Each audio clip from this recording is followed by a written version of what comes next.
Bonjour, je suis Simone Perel, directrice de marque chez Simone Perel et petite fille de la créatrice. Aujourd'hui, la maison Simone Perel fête ses 75 ans et à cette occasion, nous avons voulu faire une rétrospective des modèles phares par décennie. Dans les années 50, on retrouve des modèles très féminins avec le travail d'une dentelle extrêmement fine qu'on retrouve soit dans des coloris noirs ou dans des coloris jaune paille.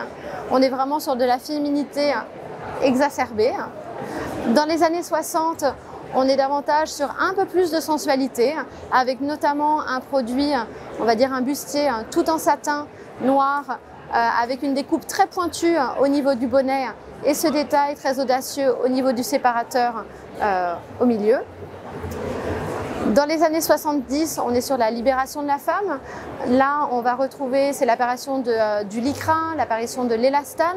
Et donc, on va retrouver des matières davantage seconde peau qui vont épouser le corps. Mais on retrouve toujours cette élégance des découpes au niveau du bonnet en forme de fleurs, où on a un mix d'opacité et de mailles.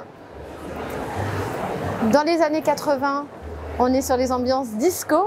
Donc, avec cet ensemble jupette, sans bretelles, travaillé de manière géométrique avec un fil lurex qui lui donne justement tout ce côté paillette qui a fait ses éclats dans les années 80.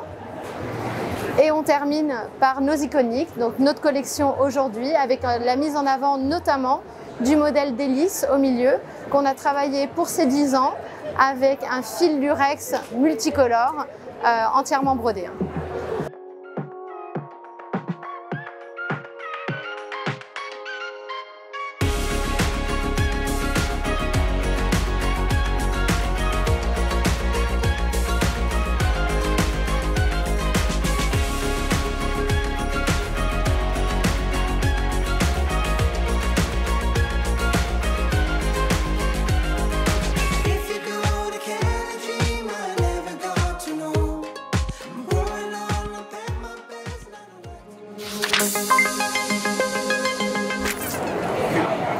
Donc ici, on est sur le modèle de la ligne appelée Intrigue, qu'on voit en coloris rose disco.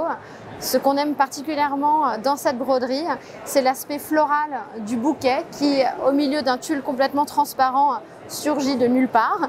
Et il est rehaussé de tout ce feston en broderie qu'on retrouve au décolleté et aussi au niveau de la basque. Et on l'a associé avec des bretelles qui sont légèrement froncées pour apporter plus de raffinement.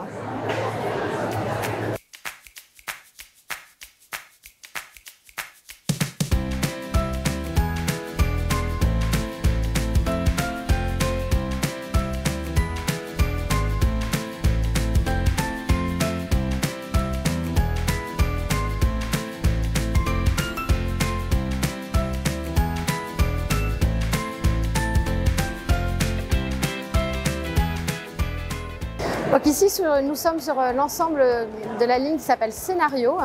C'est une dentelle qui a été rebrodée et on a joué un mix de couleurs noire et bleu marine. Et cette dentelle extrêmement délicate, on retrouve du coup un aspect de guipure avec des fleurs tout au long du décolleté. Et on a voulu rehausser cette dentelle broderie par des bandes de velours, donc au niveau de la basque, au niveau des bretelles, avec des rappels de nœuds au décolleté et aussi au niveau de la taille.